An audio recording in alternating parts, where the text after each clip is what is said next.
Hey y'all. How y'all feeling tonight? Good. So y'all ready for a Q&A? Okay, so we finna bring everybody out.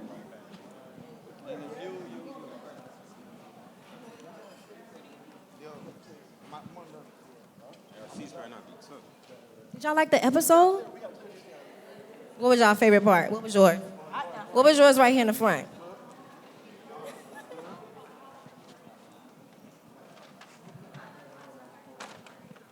You liked him getting hit by a car? That's so mean.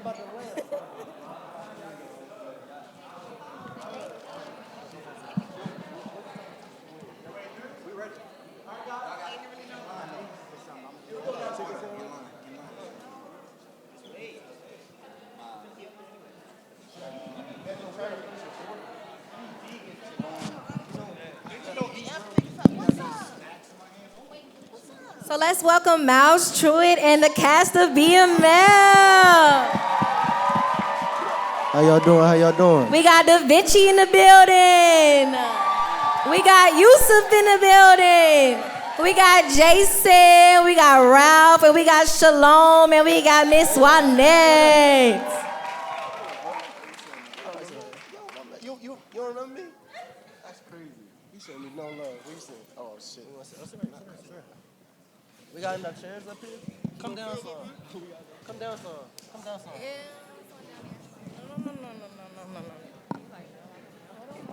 No. We need one. What you need? Are they on? Just enough. Okay. Cool. Cool. Come down here, Myles. Perfect. What you want me to? Right here, Da Vinci. Right there. Yeah. Right here? Yep. Yeah, bro. No. You come down. Da Vinci. I'm all in the mic. Ralph, Shalom. Hey, can I ask y'all a quick favor? I'm gonna put my camera up, and when I turn it around, can y'all just say what up, though? I bet. Yo, Myles, we chilling here, right? Yeah. Chilling, having a good life. Yo, what up, though?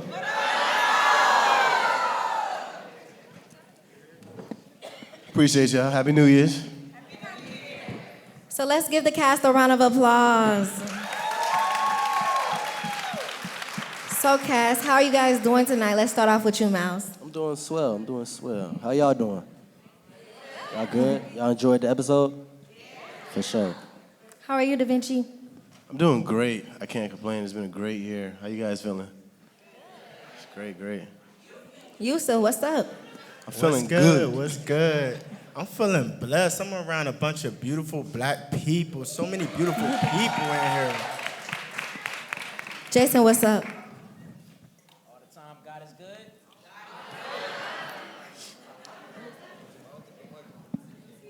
Ralph, talk to him. We good. Shalom in the building. Man, what's going on, man? I'm good. I'm blessed to be here, man. Y'all haven't met me yet, but I hope you do soon. And I'm blessed to be here. How are y'all doing? Fantastic. So let's give the round of applause to the only woman on the panel right now. So we can get started now. So I want to start off with Myles. Last season with B and Mickey, when B and Mickey killed Kato and blamed Meech for it, how did they carry on going into season 2? Tell the crowd.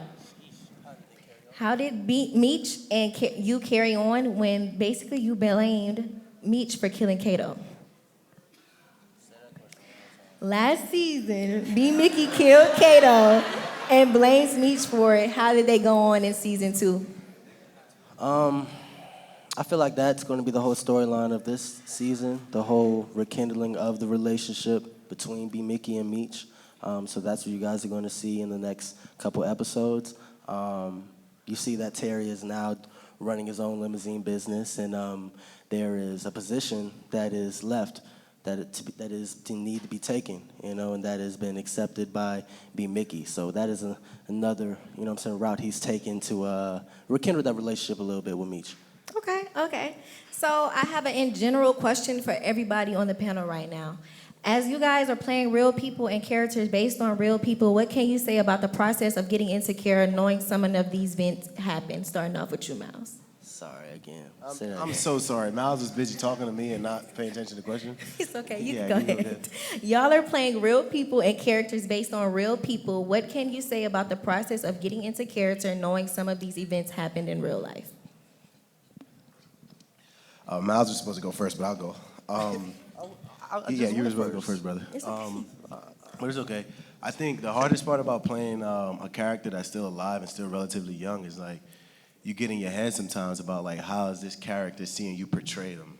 You know what I'm saying? But after the success of season 1, when me and Terry Flannery, we had a great relationship, and we sat down, we chopped it up. I flew to Detroit, and he was just telling me how excited I was, how I executed the role, and to me that was an Emmy, that was an Oscar, because his opinion mattered more than anyone else's. You know what I'm saying? It's like critics could say what they want, but the man himself is like applauding me for how I delivered that character. I'm like, you know what? Right now I'm good. Like I don't need to hear what the critics say. Like the man himself is saying it. So. Okay, Yeah. thank you, Da Vinci. What about you, Yusef? I think it was a amazing journey because me and the person I play, Roland West, we have a relationship beyond the show. And going to Detroit to study him, his nature, his character, and getting his background was just so surreal based upon how much I relate to him too. Because, Roland is Big Meech's best friend, but he also is friends with Terry. And always being caught in the middle of the two, it's like, how can you side with which? Also, how can you also prove yourself to them that you belong in their surroundings in all areas, not just a friend on the outside? So it just was a journey within, like, I'm going to show loyalty. And it also tested me as a person on the outside to show loyalty to my friends and family more. That's amazing. What about you, Jason? I think to me, from day one, it was a blessing to even be able to help tell somebody else's story. I mean, I think that anybody who grew up in Atlanta or grew up in Detroit, y'all already know how impactful BMF was. Even still to this day, it's so prevalent in the culture. So, being able to go out and have real BMF, random people just like, yo, I'm real BMF. Yo, I appreciate what y'all doing. Y'all doing y'all thing. So just, giving them that representation, man, I think that means more than anything. And I'm just, blessed to be a part of something so big. Thank you. What about you, Ralph? I think my situation's a little different because I was originally just a one-liner. So I may be the only one up here who doesn't have necessarily a character that was based on someone real, but more so of essence. And if anything, the difficulty is finding nuance within something that you don't necessarily have a track for, and kind of looking at it as, I'm not their opposition, I'm just trying to get money like they are and understand the culture of Detroit in that time, and also being respectful of the world that you're playing in, Thank you. What about you, Shalom? Yeah, man, I'm sort of in a similar position as Rafi here, so I won't repeat that. But I'll tell you a quick story that kind of demonstrates the increased amount of pressure you may feel when you're telling a real story. We were shooting in Detroit, and I'm in the Flannery house, and it's in between takes. I was actually in there with Da Vinci and Layla, and I was sitting down on the arm of a couch. I was just chilling on the arm of a couch, and then someone comes in and taps me on the shoulder, and they're like, excuse me, could you please just get off the arm of the couch and just sit on the couch regularly? And I'm like, oh, I'm so sorry. I turn around. It's Lucille Flannery, the real Lucille. And that was just crazy to me in that moment. Oh, my God, this is really like, so that's just a quick story to show you like the enhanced amount of pressure sometimes you're dealing with when you're telling a real story. It's the real deal. And I'm blessed to, again, support and tell this story and be a part of it. Thank you so much. What about you, Ms. Walnette? So for me, I never got an opportunity to meet the real Big L, which I think is a blessing because I do think it comes with a lot of pressure when you do know the person and you have access to them. You do just want to make them happy. But I do feel like, fortunately, my role did have an impact on the culture, and for me, that's what matters most. So I'm grateful. Shout out to you. So we're gonna start off with you, Da Vinci. So my question is for you is, at the end of season 1, Terry and Meech went their separate ways without his brother by his side. Terry will go through a major transformation in season 2. What can we expect from Terry without his brother? Season 2, Terry is like, he's like getting into manhood now. Like, he always wanted his independence from his brother because he always felt like he could lead better than his brother can.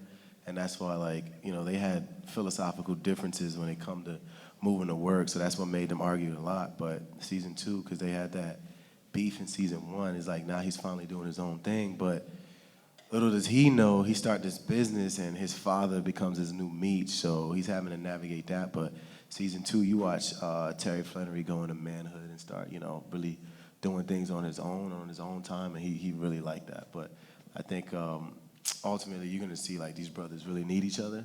No matter how far apart they are from each other, it's like there's something that they got that only they understand. Thank you.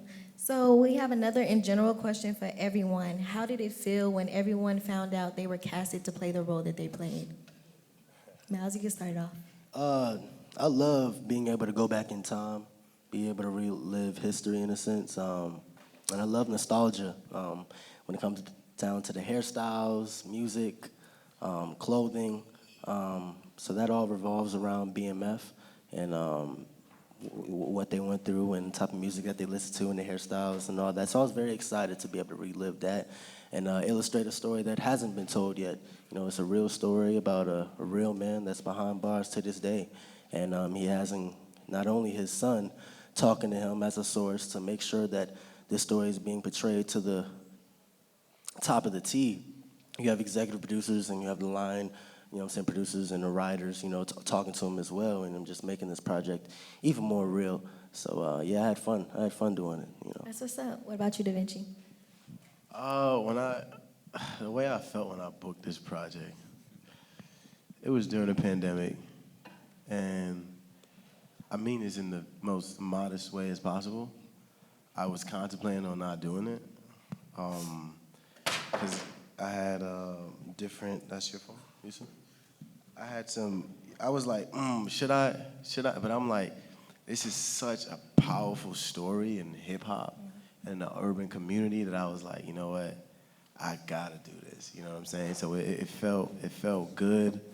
I knew, you know, 50's vision for this project, you know, this is his baby, and he, you know, you can take your time, brother.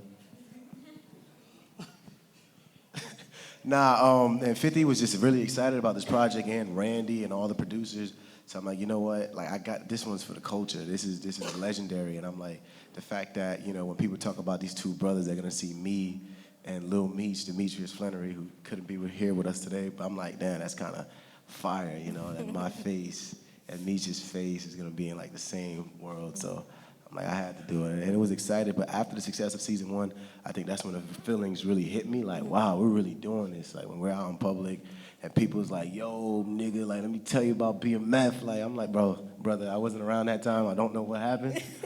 But I love the excitement that it brings out. Like, you know what I'm saying? You see the biggest thugs smiling and just wanting to hug you and show love. It's crazy, because sometimes I be like, yo, this nigga gonna rob me? But then they get out the car and it's like, nah, T, like, what up? And I'm like, oh, shit, brother, don't pull up on me like that. But all right, like, you know what I'm saying? We just show love. But yeah, it was amazing. It was amazing to be a part of this. Congratulations. What about you, Yusef? Hello? Okay. So, I'm gonna tell y'all a crazy story about this. And if it's a lot of actors or dream chasers in here, I want y'all to really apply this to y'all.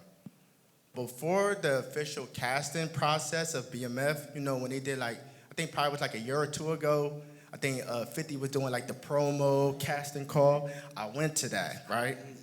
I was like so gassed up by like my coaches, because I was always taught, I'm great. So I knew it was a cakewalk. It's a couple lines. I went there like 4 in the morning, about 15 people in front of me. I'm on the phone with somebody at the time, just going over it. I'm like, yo, I got this. About time, long story short, I get in there. It was a casting director, George Pierre, who I didn't know at the time. I just thought it was just somebody just doing it. And I went in there, he was like, all right, go. And I lost all the lines, completely froze. He was like, okay, go again. And I was like, he was like, next. I left out of there, and I cried in the car. I completely cried. I called up my friend, Miss Thea. I was like, yo, I'm quitting acting. It's like, there's no way I can mess up a couple lines. And then when I found out it was like George Pierre, I'm like, wait, he does casting for... No, like, yo, it's over. I'm done. But afterwards, you know, about time during the pandemic, they started casting for it. I got the audition from my agent, and it was BMF. I went to my coach, and you know, you're never supposed to get emotionally attached to any audition or anything like that. But I went to my coach. I told him, yo, I gotta book this role. This role almost broke me. You get what I'm saying? So we did it, and I was auditioning for like 2 roles for Darius and Roland, which I'm glad I didn't get Darius. Rest in peace to him. I did the audition, and then I booked it. And I was just so surreal that I booked this role when I could have quit acting because I fell a short time beforehand. So it's like, what I want to say to y'all is, any opportunity that you get, if you don't get it, don't worry about it, because everything comes back around. What's yours is yours. Don't let nothing break you. You are beyond powerful, you're beyond measure, and you will receive success. So that's just it. What about you, Jason? That was beautiful, bro. That was Beautiful. For real. It's crazy. I was actually going through my computer today because I had a self-tape that I had to do today, and I actually saw my BMF audition. I actually read for Da Vinci's role. I read for Terry. That's the only audition I read for. That's crazy. I read for BB. That's crazy. Everybody read for somebody else. I read for Terry. Yeah, so I read for Terry. I already knew how big the show was going to be just based off, like Yusef said. I had heard about the auditions in Atlanta. I already knew it was going to be a big show. So I auditioned for Terry, didn't think nothing of it. Then 2-3 months later, you know what I'm saying, I got, casted for another role. And is any actors, like Yusef said, are any actors or aspiring entrepreneurs in the room? All right, so just look, to be up here, you got to go through 1,000 no's. One thing one of my favorite acting coaches taught me is do not chase the yeses, chase the no's, because every no means you closer to a yes, right? I probably booked 8 things my whole life, but I guarantee you I've been on over 2,000 auditions. So chase those no's. Every time I get a no, that's cool. That's cool. So booking this and, meeting these people and these people who have turned to my brothers and family, man, you don't see a cast like this that often, man. A lot of times it just feels like work. So getting to be welcomed into a brotherhood and get to work with people like Randy Huggins, Tasha Smith, man, it's a dream come true. Like, I can't say anything more than that, but just, keep chasing those no's and never quit on yourself. I'm telling you, that's the only time you'll lose is when you'll quit. Ralph, let's do it. Yeah, I'm gonna be honest. First thing I'm gonna say is be mindful of the company you keep, because those are the people that make you. And the reason I say this is because before booking BMF, I had just come off of a 2-season arc in Black Lightning. And in my head, it was like, oh, it's my time, right? So I had auditioned for another character in BMF, and I was like, okay. Didn't hear nothing back. And then I got this one-liner, 12th Street Boy. That was the name of my character. I sent it in, I was like, okay. I sent it in, 2 weeks later, I booked the job, I was like, okay. I went to set, they're like, here's your chair, I was like, okay. And that was genuinely my attitude the whole day. And that's not the type of person I am at all. And I remember I got to my trailer, and I was in a honey wagon, and my homeboy called. He was like, yo, what's up, man? You shoot BMF, how you feel? I was like, honestly, man, I'm not feeling it, bro. I'm hot, I'm blah, blah, blah, blah, blah. And I'm a cuss. He was like, if you don't shut that shit the fuck up. I was like, hold on, bro, what you mean? He's like, bro, right now, you are filming on one of the most highly anticipated projects. There are 11% of all actors are working actors. You are a part of that 11% right now. You're gonna call me while I'm at home, an actor, not working on anything, complaining because you're on a show? And he was like, fix that shit. I sat in my trailer and it hit me like, I'm really complaining. 3 years ago, I was begging for this. I went to set, I said the shit out of my one line. And a couple weeks later, I was like, yo, we gonna bring you back. And then they did it again and again and again. So it's like, two things. Be mindful of the company you keep and be grateful for every opportunity you get. Shalom. That's real, Raf. So my story is a little bit interesting. My dad, I'm Nigerian, and my dad was a very prominent Nollywood actor.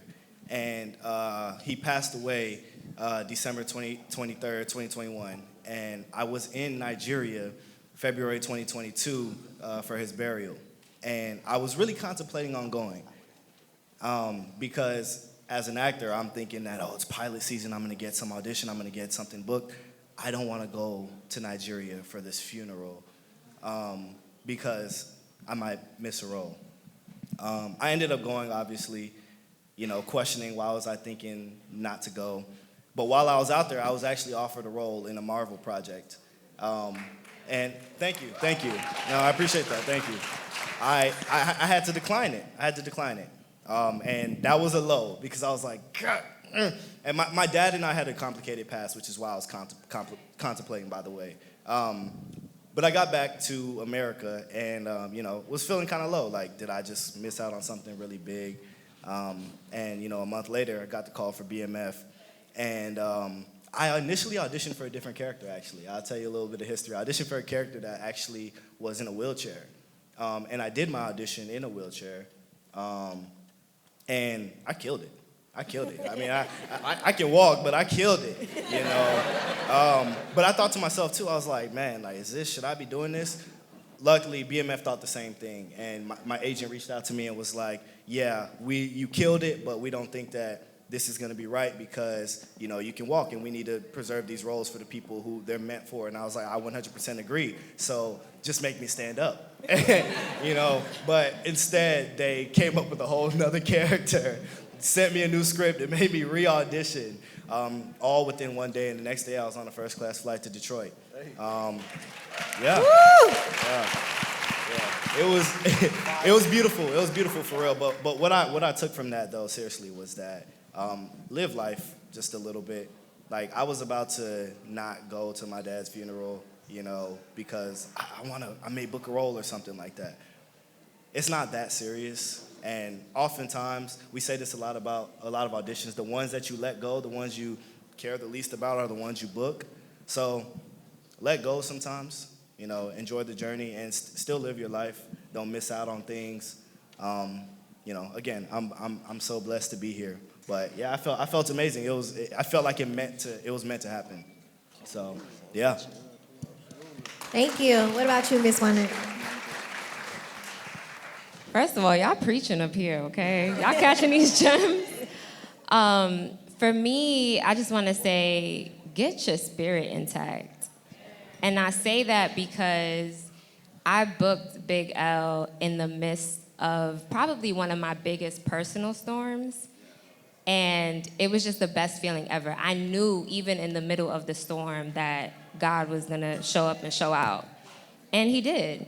And similar to a lot of, the gentlemen up here, I had actually auditioned for 2 other roles. And I was just like, look, this is mine, okay? I manifested the hell out of this role. And I did hold on to it, which I wholeheartedly agree with letting go of roles as well. But I held on with it with true and pure faith. Like, God, this is the one, And it's always up to God, but we were just in alignment in that moment. So I just want to encourage everybody to, again, get your spirits right, keep God first, and just let him do what he does. And he's going to show out every time. Thank you. So my next question is for Yusef. We know the real Roland West was behind the scenes this season. What was it like bonding with him on set and getting to know him as a person? Oh man, Rolly Roll, what up though? Roland is such a great, cool, charismatic person. He's so down to earth, and he as he was telling me his story, it showed on set that, you know, he just want to play his part. He's never want to be too much in the front, too in the back. He just want to be what he's called upon to do, and just telling me how things that he did for Miss Lucille when Big Meech was down behind, you know, incarcerated, and how he, you know, did his best to try to keep the family together as best as he could as the best friend, and everything like that was just so surreal. And it was just, I was just taking pointers after pointers after pointers and just watching him, studying him, seeing how he moved, how he talked, how he interact with people.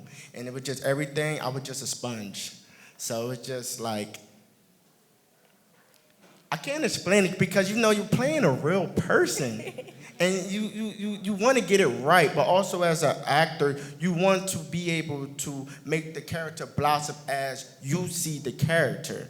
So taking from what he had and making it what I believe Roland wanted to go, where Roland wanted to think and how he should be, was just like a beautiful blend. And I'm just proud that every time Roland seen me act, he used to just come up like, yo, dog, you did your thing, dog. I'm proud of you. You know, that's how he talk. He's so like, and he like, man, like, yo, me should be proud, man. So it's just that right there just was everything for me, like a diamond in itself.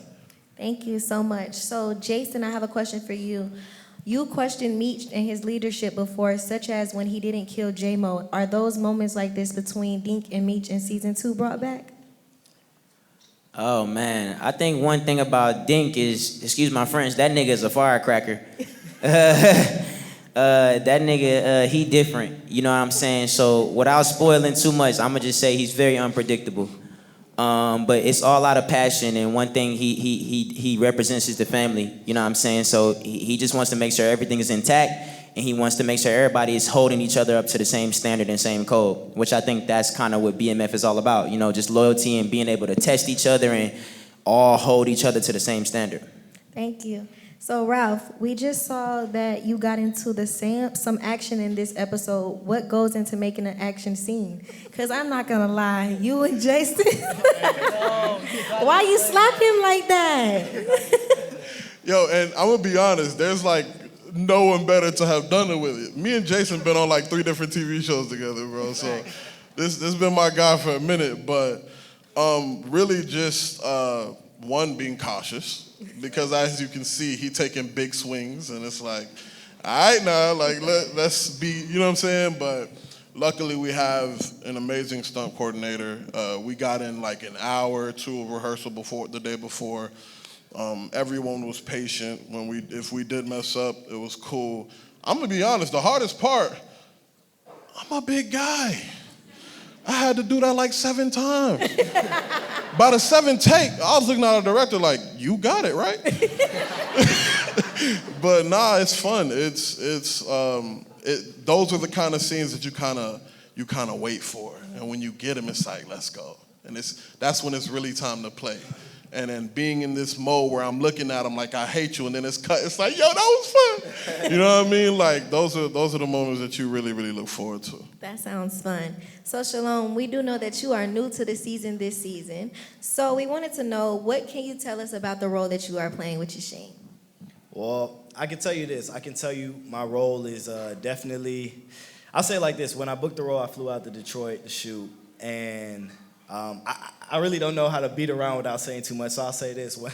When I was wearing, you know, something that identified who my character was related with in the show, all of the extras and stuff and people from Detroit were like, are you for real? You connected to, So I may not be playing a real person, but I definitely felt some level of pressure, like, okay, clearly this is a real